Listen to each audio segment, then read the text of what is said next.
what does gutsy mean to you? Oh, that's good. What does gutsy mean to you? I think it's all about courage, right? I mean, maybe that's what everyone says, but I think, I'm going to say two things. Like it's about courage, but it's also about trusting your gut. Like it is that sort of deep soul intuition that you just know this is what I need to do, and then having the courage to do it. That's how I'm going to define it. Welcome to the Gutsy Podcast, the show where you learn how to own what you actually want and shift the mind junk that's been holding you back. I'm Laura Ora, keynote speaker, coach, and your guide to help you get clarity, build confidence, and make the gutsy moves that change your life. Each week, I'm going to help you simplify things by teaching you how to get out of your head while stepping into action. This way you can achieve all those life shifts that you've been overthinking. Your desire, that drives you. But gutsy, that's what gets it done.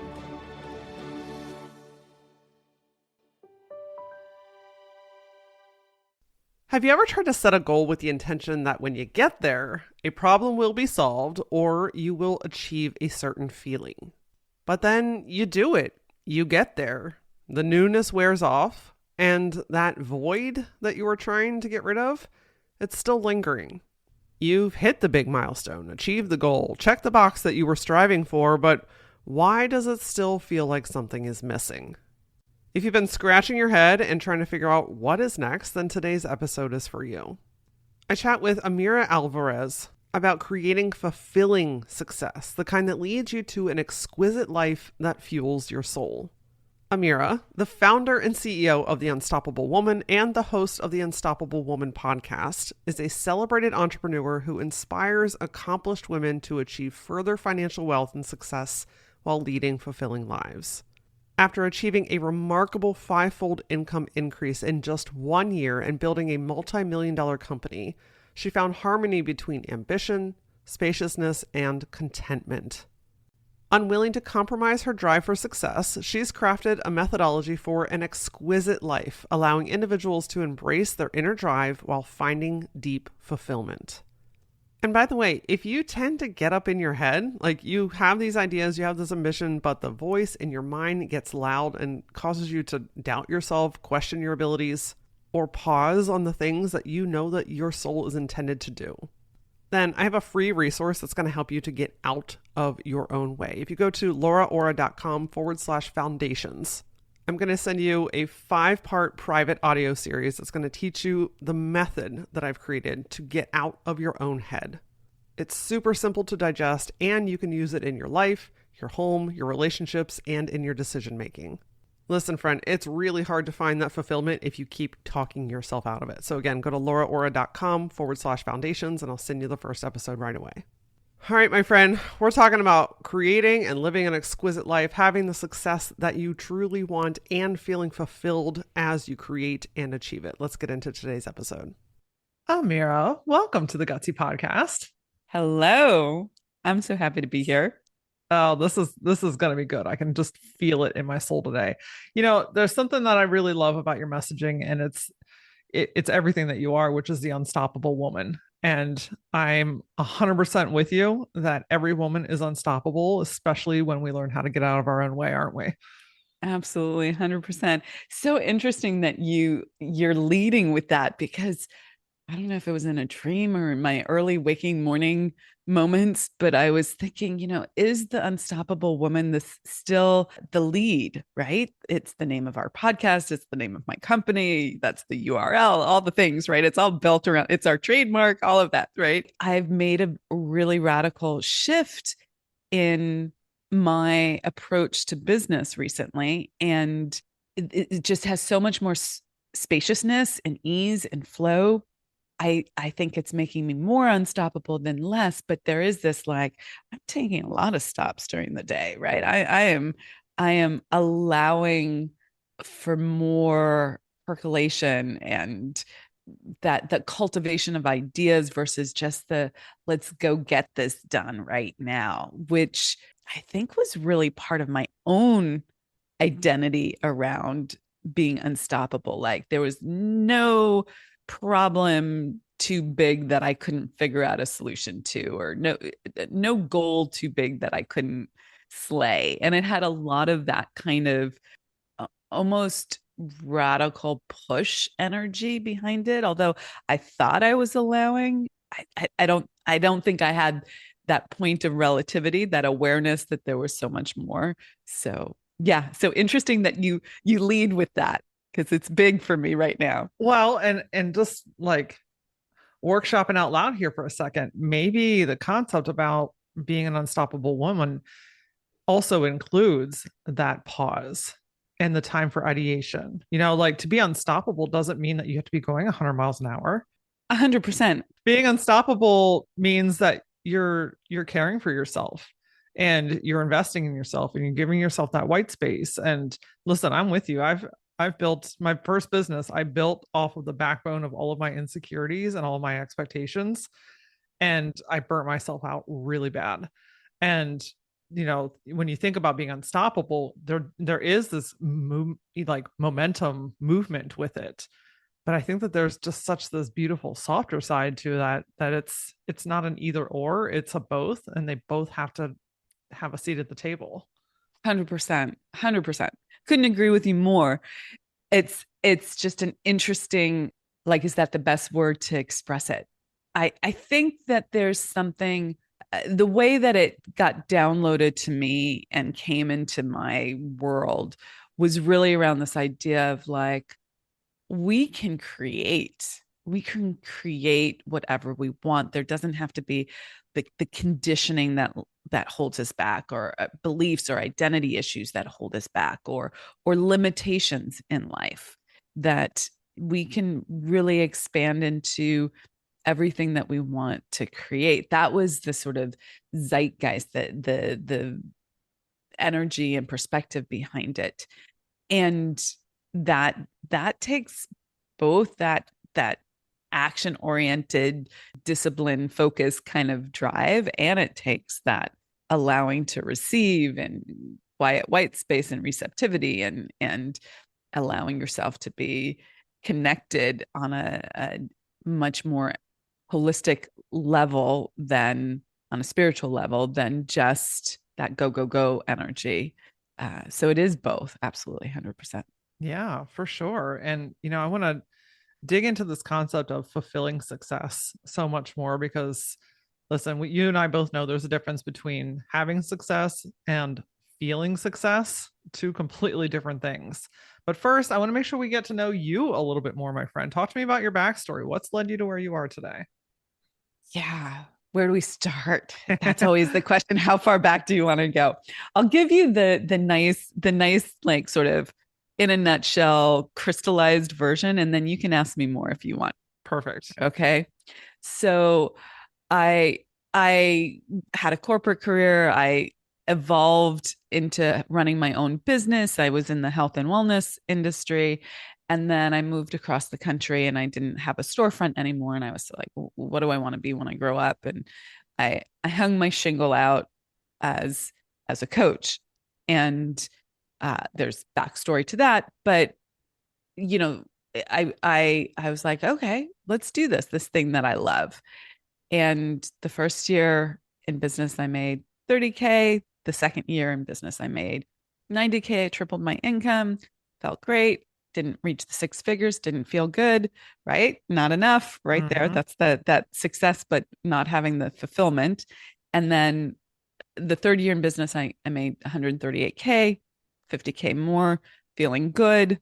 But I was burning out and working crazy hours. And I was like, well, can't do success like this. And by success, as you can hear, it was a financial metric.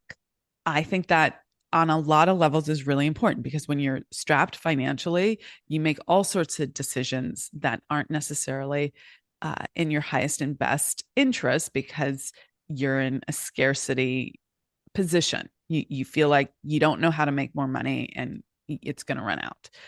And that turns you into someone that you don't actually like being. So learning how to make money is not a bad thing. It's a great thing to figure out. But I was burning myself out. And I was like, okay, what do successful people really do? Because I can't keep working more hours and just throwing willpower at this. That's that hard work, dedication. I'm not throwing that out, but that can't be all there is, because I've been doing that for 12, 14 hours a day, and look where I'm at. I can't do any more of that, right? Um, and so that year I really studied success, and I went from making 138K to 700K in 1 year. So it was a 5 time increase in income.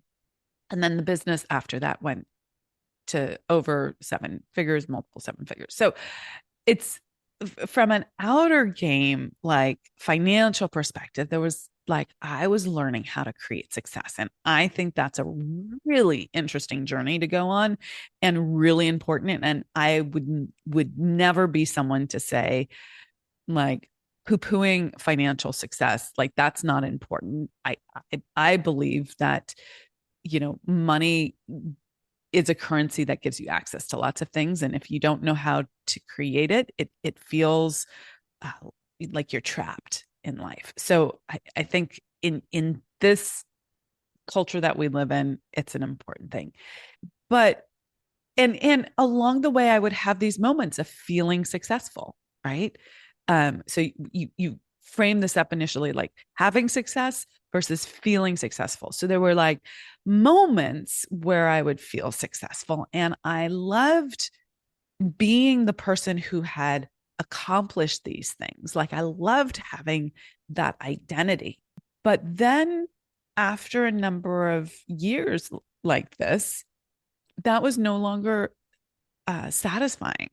It was no longer enough to make the way I was doing work, or how I had was running my business, or the things that I was sacrificing to run my business. It was no longer feeling fulfilling. And so that carrot at the end of the 3 month like push to achieve X, Y, and Z was no longer getting me out of bed in the morning, was no longer like enough to have me go for it. And I had been someone who loved big goals and going for it and all of that. And so that was a real um wake up call. And it, I'm a thinker. I like to get quiet and figure things out. And it gave me many moments of pausing and contemplation, and trying to figure out why my previous MO of falling in love with a goal, setting the goal, and then doing what it took to achieve the goal was no longer satisfying for me. Yeah. Mm. Yeah, I can understand and relate that, with my first business. I just got to a point. I mean, I built that for 16 years. Mm. It was a little while. But it also just got to the point where, like, I achieved what I wanted to achieve. Everything on paper looked great, but it just wasn't doing anything for me anymore. I think there's a huge difference between quitting and being finished, and giving yourself permission to step away, walk away, or make a change. Even like what you were talking about when we first started chatting, like being willing to lean into something that might be really uncomfortable for the sake of whatever that next iteration or growth phase is for you. Because, gosh, listen, anytime you get those like little hunches or intuitive downloads or the little pulls, you have to trust it. You have to trust it, because there's something in there for you. And it just sounds like one of the things that I'm really hearing from you, and what has contributed to your success, is being willing to do that, to Yes. lean into that discomfort, lean in to make those hard decisions, pause and get introspective for a little while, let it all kind of like gel and form, and then make conscious decisions on how you're going to move forward. Yeah. Like, you had been in business for a long time, and I'd built up a huge amount of IP, right? Like content creation machine, right? Like, I had a lot of work that I'd put into this business, and yet I had to really think about, like, okay, if I want this life that I'm now envisioning, that I call the exquisite life, right? Like, if I want this exquisite life, is the way I'm doing my life over here actually going to lead me to that? And I think I don't know that we intentionally lie to ourselves, but we allow ourselves to ignore patterns and ways of being and decisions we make for many reasons, cultural mores, conditioning, all sorts of things, core wounds that we're, you know, trying to salve by, you know, chasing after success in particular ways. But for whatever reason, we lie to ourselves or turn a blind eye to our MO, our way of being. And we think that if we keep being the way we've been being to create the success that we've had right now, we can do that same way of being to create this new thing, this new exquisite life, whatever that is for you. It's different for everyone. And yet what got you there won't get you here, right? It's a you don't have to throw the baby out with the bathwater, but you do need to learn new tools. I call it, you know, on my website, I have the seven shadows. We were talking about this, the seven shadows of success. And I call this the all or nothing thinking. Like I have to throw out the way I was being ambitious, going after my goals, doing life completely in order to have this other thing that I so desire. And yet that that trade is unacceptable for you because your identity, number one, your identity is caught up with the the way you've been doing it, and number two, it was successful to some degree, right? Like to a large degree. And you know, who would you be without that, right? And so you think, I can't have this new thing because I'm going to have to throw this old thing out. This is one of the shadows of success, this all or nothing thinking, when in fact, you can bring that kind of drive and discipline and intellectual rigor, whatever your MO was previously, to building an exquisite life. It's not that you can do it absolutely the same, right? It's not like, okay, I don't have to change at all, but nor do you have to change everything, right? Absolutely. I absolutely want to go down the road of those shadows because it just fascinates me, but I'm gonna sit that off to the side just for a second because two questions popped up as you were talking. You mentioned the concept of an exquisite life and how that's unique and different for everybody. How would you explain to someone what an exquisite life might mean? Yeah, I think it's how it feels. Okay. So most of us have moments of peak experience, right? These moments where we felt fully alive, whole, so happy, so joyful, right? Like just like in love with life. And we don't know how we got there. We don't know what it took to create that. And they're fleeting, right? They come and they go. And I am by no means saying that we're going to live at a peak experience 100% of the time. Like that's not the, uh, that's not it. But I think we can live in that kind of beauty, in that kind of spaciousness, ease, that place where we feel lit up and connected to the universe so much more of the time. Okay, now that seems a little bit esoteric, maybe, or fluffy, but think about the goals that you've been setting for yourself. Why did we set those goals to begin with? Why did we think the money was going to get us, the relationship was going to get us, the letting go of the weight, the new clothes, the second house, whatever it is that you're going for?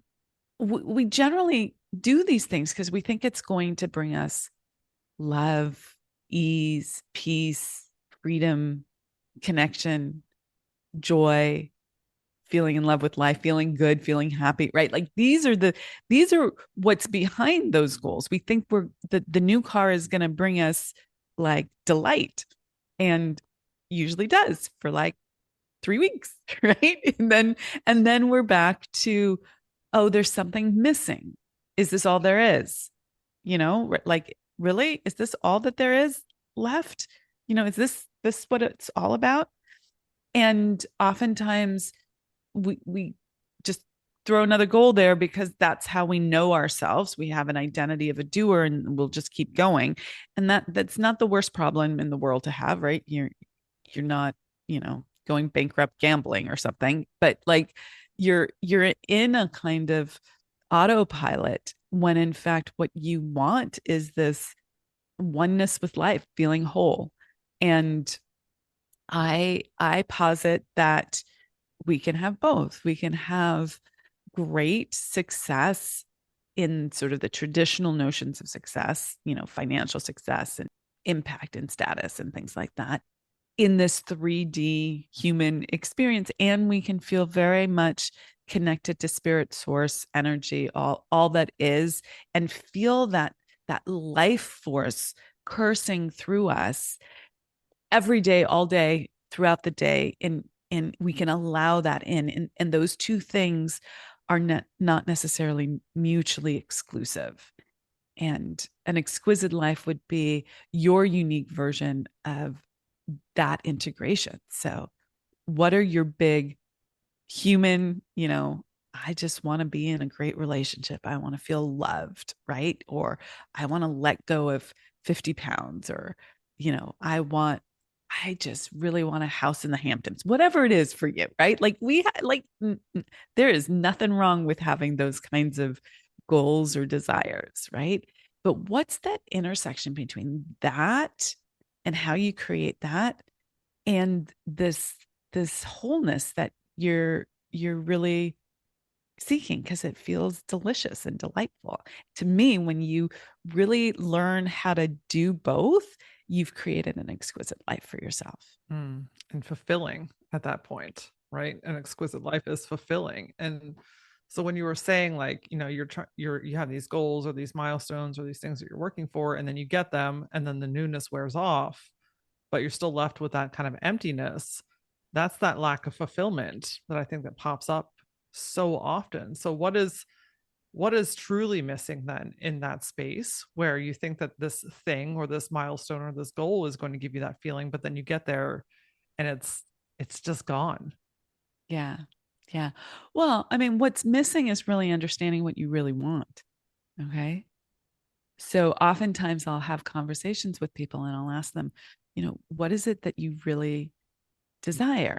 And we'll get some of the things that I want to, right? Like I'm not like the things of the world, the material world is not something that I poo poo. I'm all for it. But then I ask, and what would that give you? And I keep digging underneath that to get at what they really want.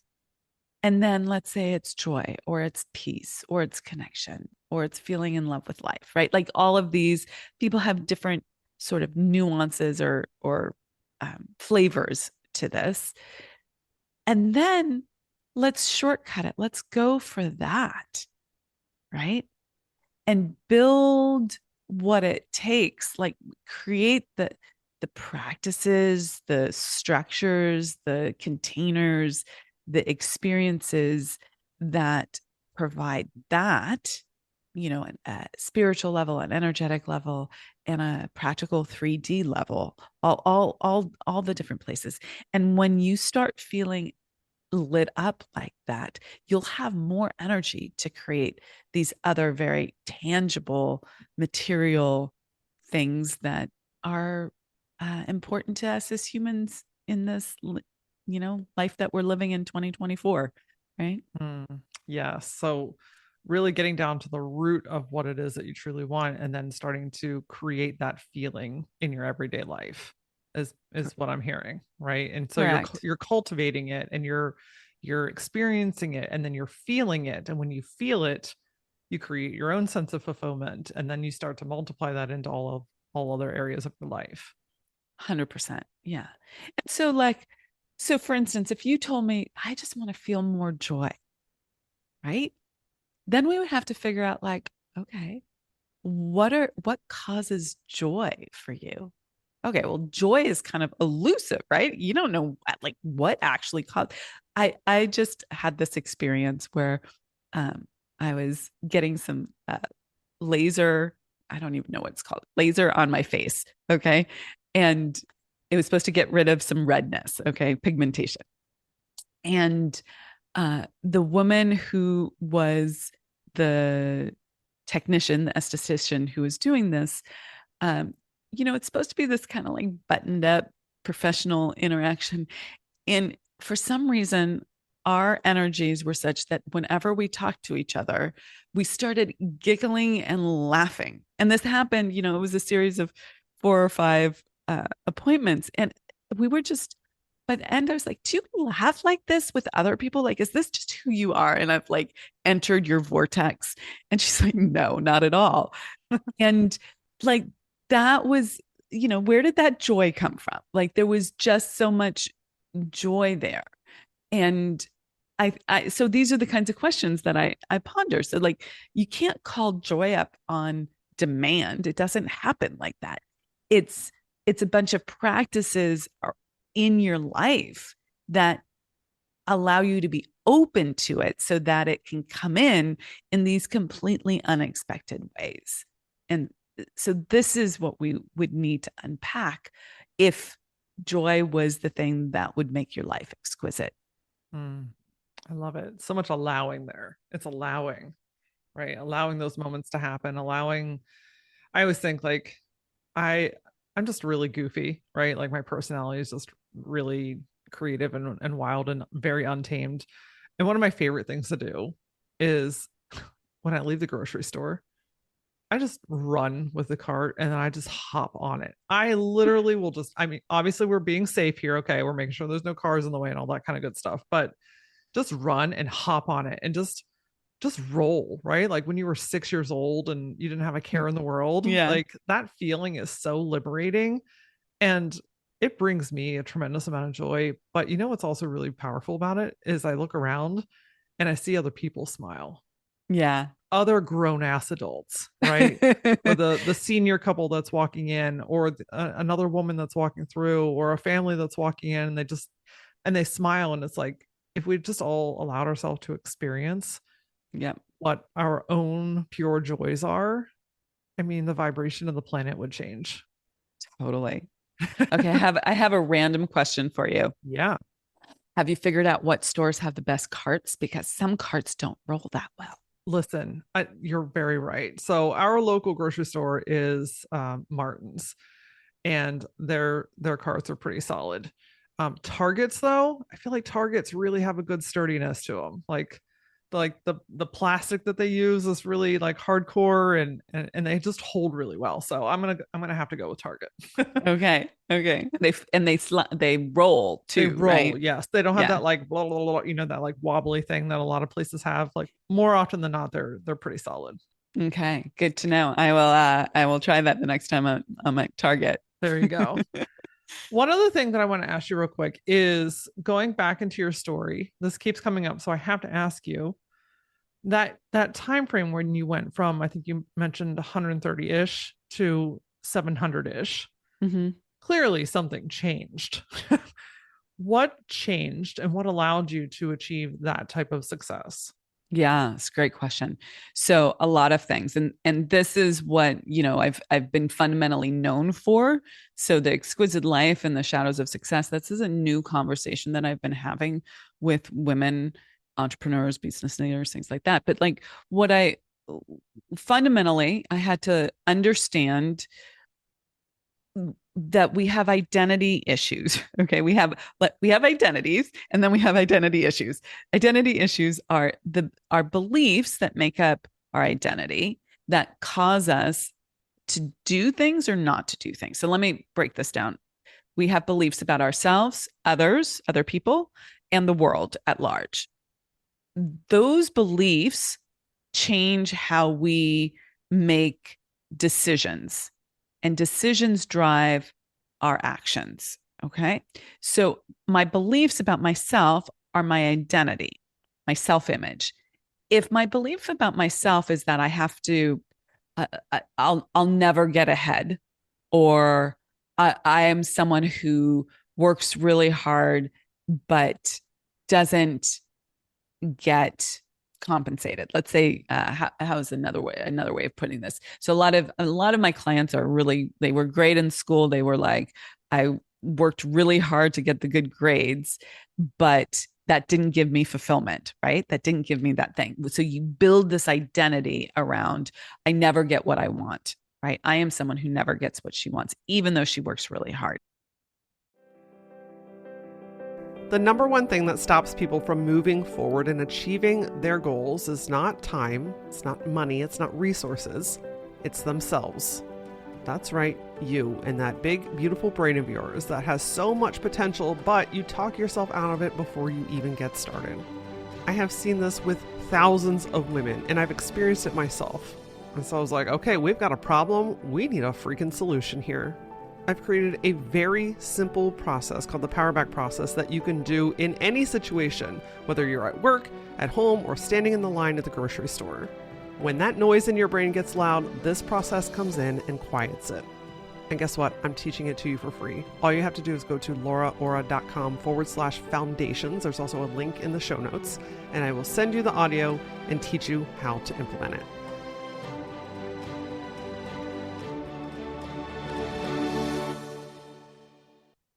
If you have that kind of belief, which is an identity, you will live that out. It will cause you to see the world in a particular way. It will change your perspective on everything that's coming into your world. Phone calls, emails, opportunities, the work in front of you, the your to-do list, okay? You look at it through this lens, and that's how you decide what to do. Okay. Is this going to support my identity or go against my identity? So if, if you have beliefs about what you have to do to make money, right? And that's your identity, you will keep living that out. So I had a lot of beliefs around, like, I had to work really hard.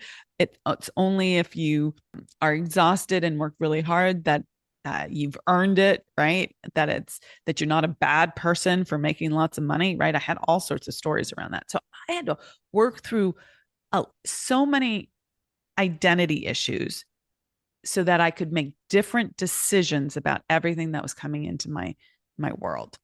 Okay, so that's point one, number one. You have to do deep dives on this. You got to unpack your core wounds. You got to, this is deep work, okay?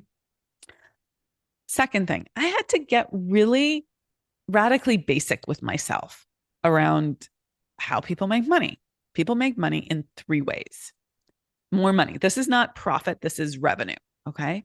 By raising your prices, by selling more, so quantity is number two, and by adding a new channel of income, so a new offering of some sort, a new product or service is number three. Every way that people make money, more money, is in one of those three categories or a combination therein. Okay. So so that year I had a goal of making $1 million. I wanted to go from making 138 to making a million. Nope, I did not make it. I got to 700, but I had a big ass goal. So that is also a little sub point.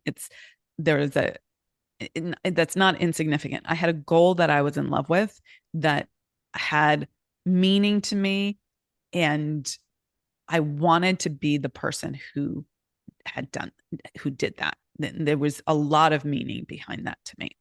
So I had a financial goal, and then I had to do the very tactical things of the math. Like, okay, well, does the math play out here?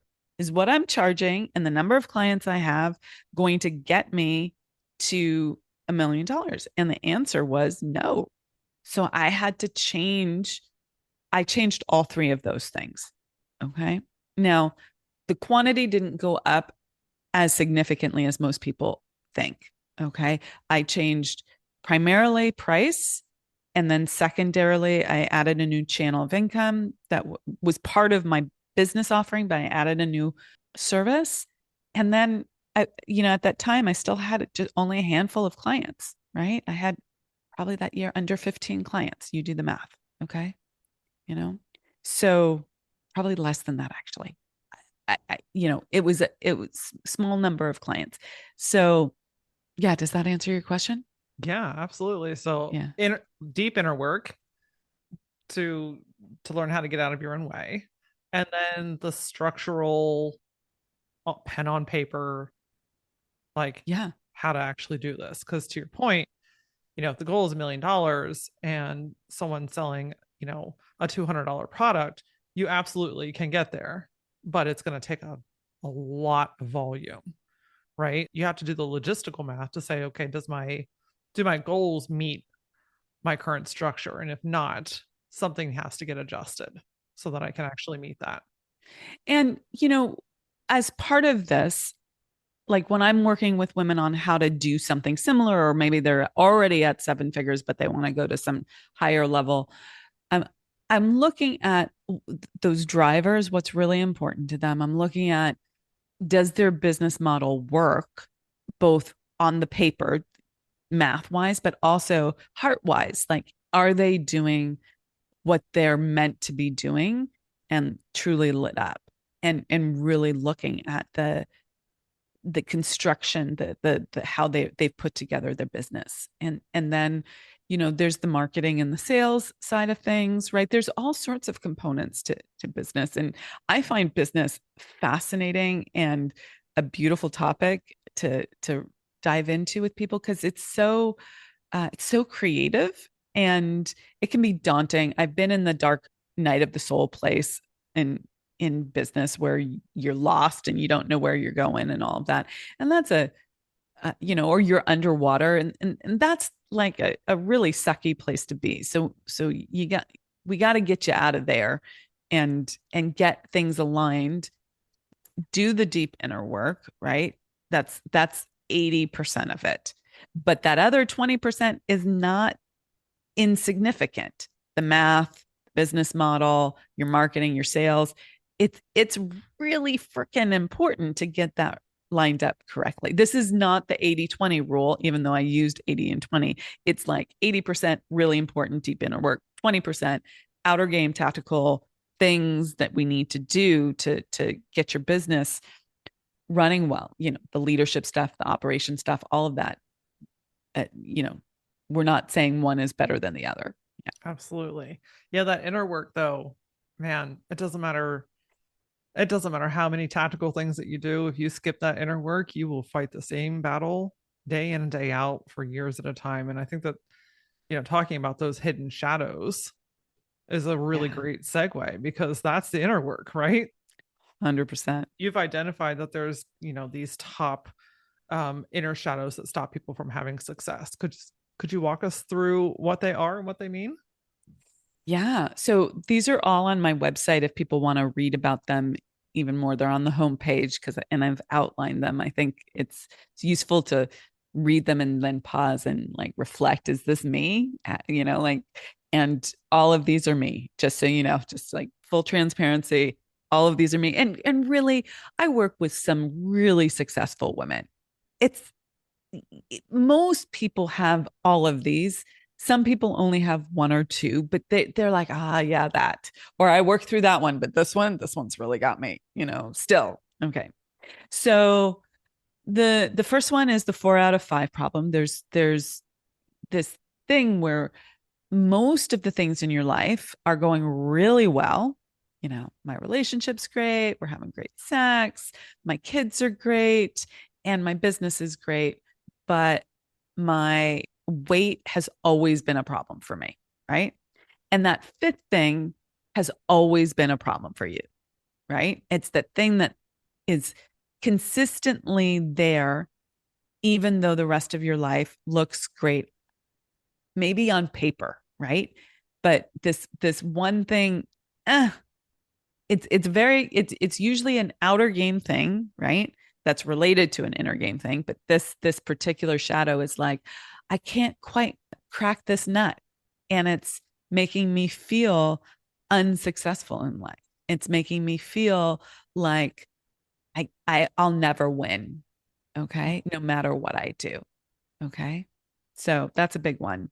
Then there's superwoman status, which is, you're smiling at this one. Do you relate to this one?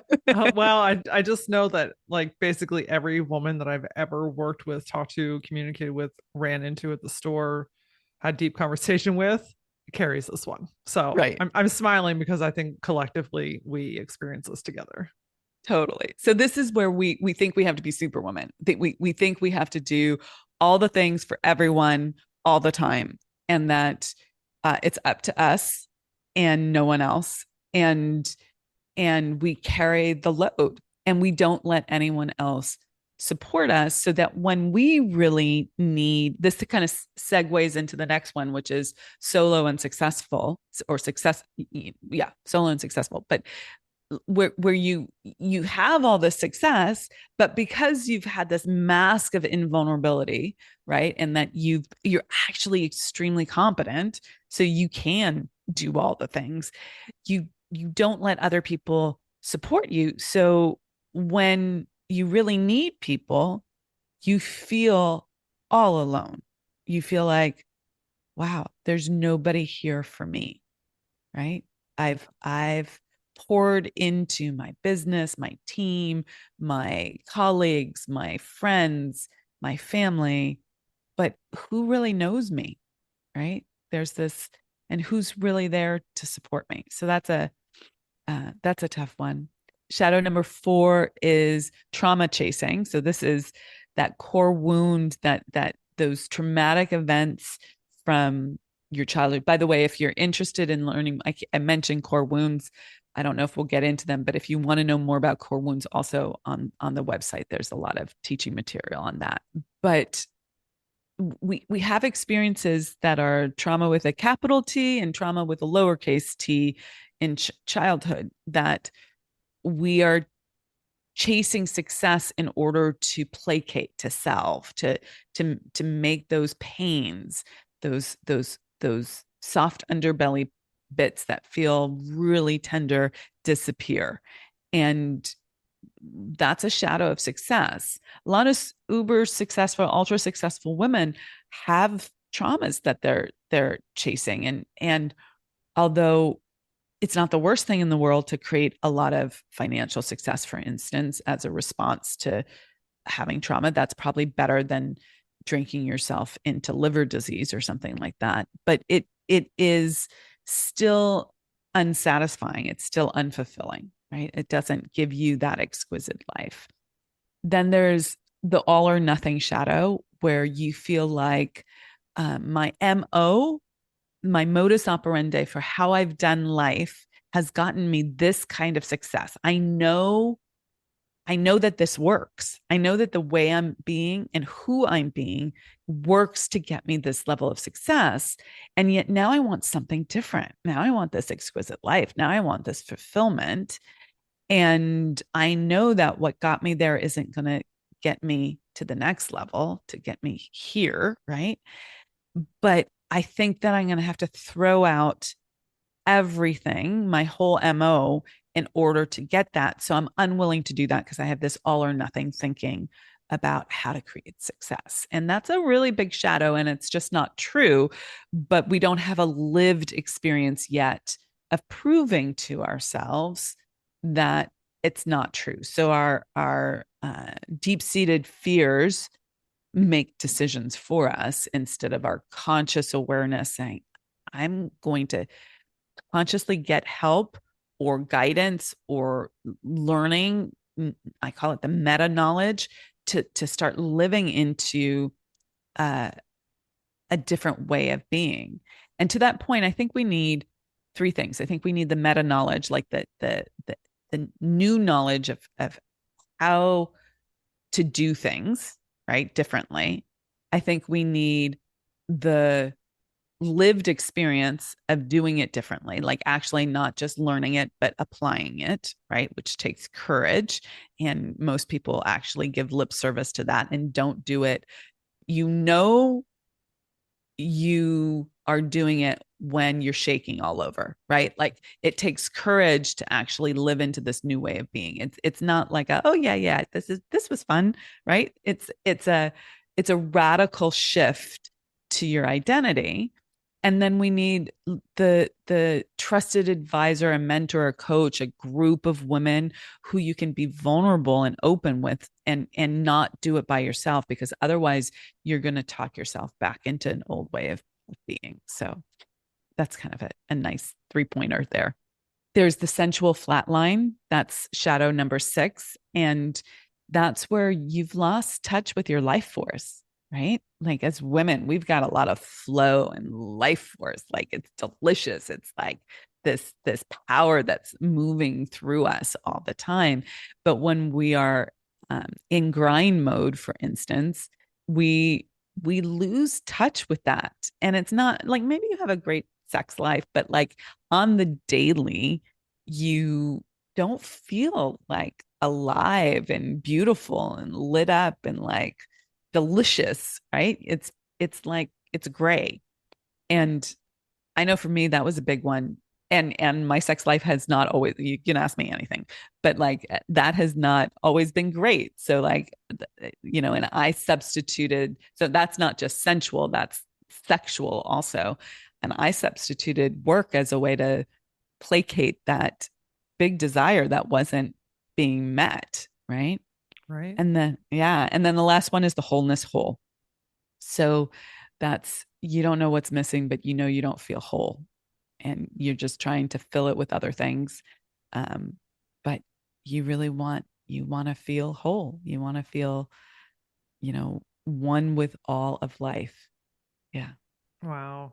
You've pinpointed some pretty profound things that I know that listeners are sitting in their car or at home, like nodding along, like, yep, that's me. Yep, that's me. And I feel like that question then comes up of like, okay, one or two, or maybe all of these resonated with me. Where do I even start? Like, how do I rectify this? How do I get myself back into a place of fulfillment where these are no longer my driving factors?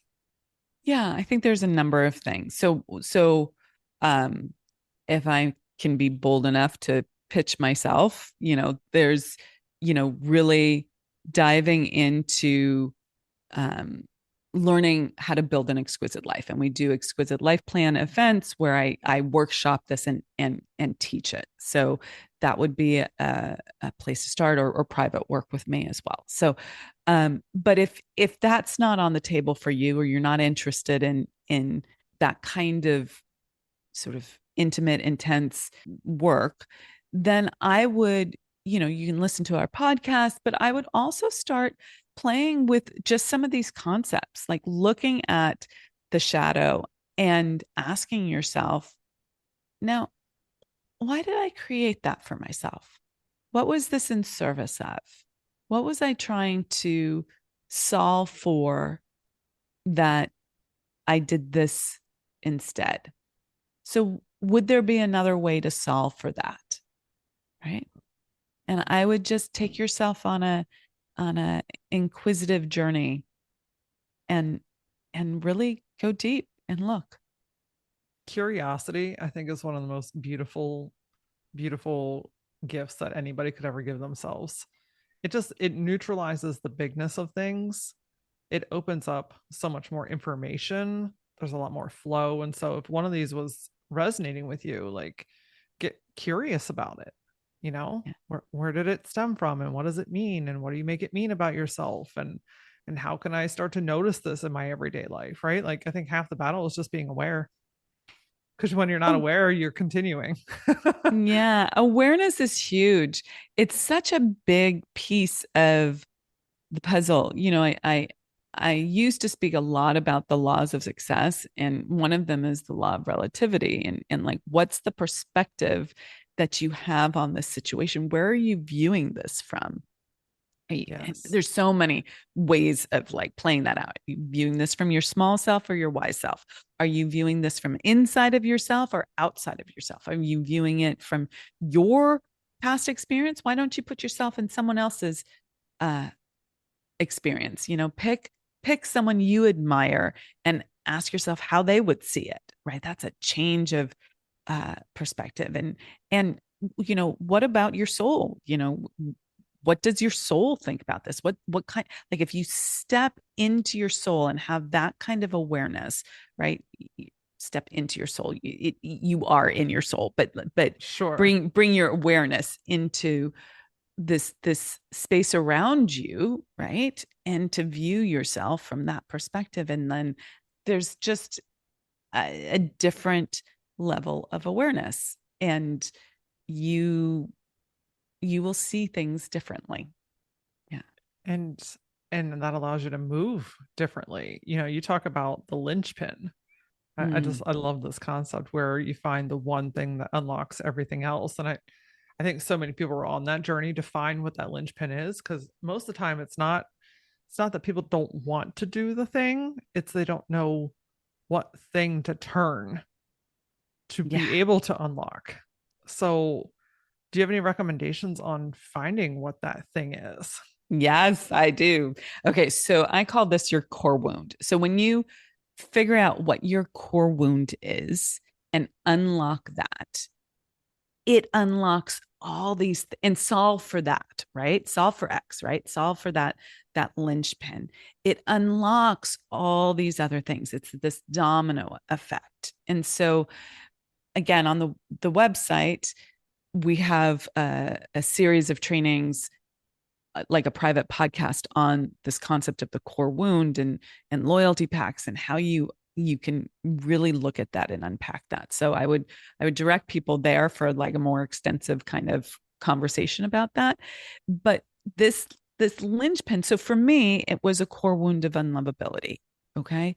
And so when I really unpacked that, it just opened up this world where I was like, oh, I'm doing my life in this way that totally doesn't make any effing sense. I have to change all these things. And that was the catalyst for changing my business, for changing where I lived, for change. Like it just changed so many, and still is changing so many things, right? We're not done here. Like life has not stopped for me, right? But it's allowed for so much more. And that has been, for me, the best testing ground of this concept, that if you courageously lean into it, it's not enough. Like you need to do the subconscious, identity work, the deep inner work, right? You have to have that meta knowledge about yourself, right? And how to change. But that's not enough. You have to lean into those tender parts that are like, no, it's not safe. I'm not doing that. You can't make me. I'm going to create all this drama and strife and problems and whatnot. And you have to lean in and do it anyway. And that's where you have the breakthrough, right? That Yeah. Every single time, that is where you have the breakthrough. When you lean Yeah. into those uncomfortable moments and you go for it and you try it, or you experiment, or you say the thing, or whatever it is for you, when you do that, everything on the other side changes every single time. Yeah. And yet we're also resistant to doing it. I still like, no, you can't make me. I don't want to. And then, I'm getting, over the years, it's been, I've been at this for a while. I've gotten pretty good at like closing that time period and doing it faster, but I still have my moments where I'm like, oh geez, no, let's look over here instead. Oh yeah, we fight ourselves like putting an angry toddler into a car seat. I mean, when they like stiff their whole body and you're just like, just get in there, and they're like, I don't want to go. We do that with ourselves for sure. But man, it's that softening, that awareness, that leaning in. I think sometimes we overcomplicate getting to the things that we really want, when the solution really is quite simple. It's just the act of doing it and rewiring all that stuff in our brains. That's the stuff that really, that's where the work is. Yeah. It's being that what you want, right? Yes. That which you desire. And yet we're not yet, and it doesn't feel safe to change. So we're in a little bit of pickle, right? Absolutely. Yeah. I really want to make sure that everyone knows where to connect with you and to learn more about those core wounds that you were talking about. I feel like we could have a whole second episode just on those. But where is the best place for people to connect and work with you? Well, second episode on core wounds would be fun. I'm totally open to that if you want. The website is theunstoppablewoman.com. multimillion-dollar.com. And that's where it's a pager website pretty much. I mean, there's a few other things, but everything's there on the homepage. You'll see the 7 shadows of success. You'll see like a description of what an exquisite life is, some of the ethos of the exquisite life. You'll see where to download the Core Wounds private podcast so that you can learn more about that. We have some definitions of core wounds and loyalty packs. So that's all at theunstoppablewoman.com. And then we have a podcast, so people can, listen to our content, my content there as well. And that's called the Unstoppable Woman podcast. Imagine that. And it's good branding. Right, exactly. And we're on social media under the Unstoppable Woman as well. So find us there and reach out. And, and if you want to go deep further on the website, there's a button that says schedule a call. And that's a call with me. And we can just, it's a call where we really dive in. This is not a fluff conversation. And, figure out what's going on for you and what would make an exquisite life for you and where are you getting in your own way. Amazing. Yeah. We'll make sure that we link all of that so it's easy to click on, right down in the show notes. And I do have to know, what does gutsy mean to you? Oh, that's good. What does gutsy mean to you? I think it's all about courage, right? I mean, maybe that's what everyone says, but I think, I'm going to say 2 things. Like it's about courage, but it's also about trusting your gut. Like it is that sort of deep soul intuition that you just know this is what I need to do, and then having the courage to do it. That's how I'm going to define it. It's perfect and beautiful in every sense. Amira, thank you so much for your time and your wisdom. This is just, I love these like deep, like meaty kind of conversations about changing your life, because it's possible for every single person if you give yourself the permission to explore it and you surround yourself with the right people to support you as you go through it. So thank you for the work that you do. You're so welcome. Thank you for having me on and for asking the questions, right? Because that's what makes the conversation so juicy. So thank you. Appreciate that. Absolutely. I don't know about you, but Amira got my brain moving in this episode. And you know what? She is so incredibly gracious. Her website shares so much information and goes way deeper on the topics that we already went deep on here today. So I have linked her website and her social media accounts below if you want to dig in. I'd love to know what really resonated with you today from this episode. What made your arms tingle? What made your brain start firing? What was the aha moment that you have? I'd love for you to send me a DM. I'm on Facebook, TikTok, and Instagram. You can find me using @thatlauraora. And as always, until I see you next time, stay gutsy.